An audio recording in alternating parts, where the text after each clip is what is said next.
அஸ்ஸலாமு அலைக்கும். Hi friends, வாங்க நம்ம கேஎஃப்சி சிக்கன் பண்ணலாம் வீட்டிலேயே ரொம்ப சிம்பிளாக. நான் போன் சிக்கன் தான் எடுத்திருக்கேன். நீங்கள் வந்து போன்லெஸ் கூட எடுத்துக்கலாம். 2 ஸ்பூன் நல்லா கெட்டியான தயிர் போட்டுக்கோங்க. தேவையான அளவு உப்பு போட்டுக்கோங்க. பெப்பர் போட்டுக்கோங்க காரத்துக்கு. சிக்கன் மசாலா இருக்குல்ல, 65 மசாலா, அது ஒரு 2 ஸ்பூன் போட்டுக்கோங்க. ஒரு எலுமிச்சம்பழம் நல்லா பெரிய எலுமிச்சம்பழமாக புழிஞ்சு விட்டுக்கோங்க. ஒரு முட்டை போட்டுக்கோங்க. இஞ்சி பூண்டு பேஸ்ட்டு ஒரு ஸ்பூன் போட்டுட்டு நல்லா மிக்ஸ் பண்ணிக்கோங்க கையிலேயே. ஃபஸ்ட்டு இதெல்லாம் ஒன்றோட ஒன்று சேரட்டும். கொஞ்சமாக வந்து ஒரு 50 ml கிட்ட பால் போட்டுக்கோங்க. பால் போட்டு நல்லா மிக்ஸ் பண்ணி கொடுத்துருங்க. இதை 4 hours வந்து நம்ம ஃப்ரீசரில் வச்சு மேரினேட் பண்ணணும். ஃப்ரீசரில் வச்சுக்கோங்க. சமைக்கிறது கொஞ்சம் நேரத்துக்கு முன்னாடி எடுத்து வெளியில் வச்சுக்கோங்க. நான் 4 ஹவர்ஸ்க்கு அப்புறம் எடுத்துட்டேன். இப்போ நம்ம மேலே கோட்டிங்கான பவுடர் கொடுத்துடலாம். 1 கப் மைதா, 1/2 கப் கார்ன்ஃப்ளவர் போட்டுக்கலாம். தேவையான அளவு உப்பு போட்டுக்கலாம். மிளகாய் பொடி இருக்குல்ல, போட்டுக்கோங்க 1 ஸ்பூன்னு. பெப்பர் பவுடர் 1/2 ஸ்பூன் போட்டுக்கோங்க. சீரக பவுடர் 1/2 ஸ்பூன் போட்டுக்கோங்க. தேவையான அளவு உப்பு போட்டுக்கோங்க.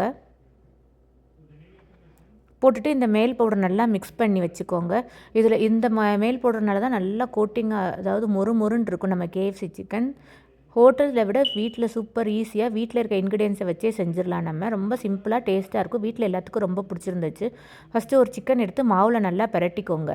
பிரட்டிட்டு அதுக்கப்புறம் ஐஸ் வாட்டர் வச்சுக்கலாம். இல்லாட்டி நம்ம சாதாரண தண்ணி கூட வச்சுக்கலாம். ஐஸ் வாட்டர் இருந்தால் ஓகே தான், ப்ரிஃபரபிளி.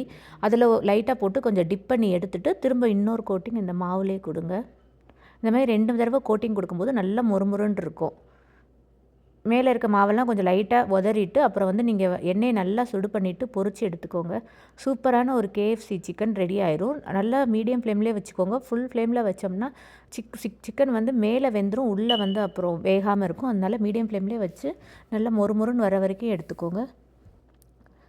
வீட்டிலே ரொம்ப ஹெல்த்தியாக சூப்பராக பண்ணிடலாம். இந்த சிக்கன் வந்து நீங்கள் ப்ரான்ஸில் கூட பண்ணலாம். இந்த கேஎஃப்சி ப்ரான்ஸு அதுவும் நல்லா இருந்துச்சு. நான் அந்த ஸ்டார்ட்டரும் ட்ரை பண்ணியிருந்தேன்.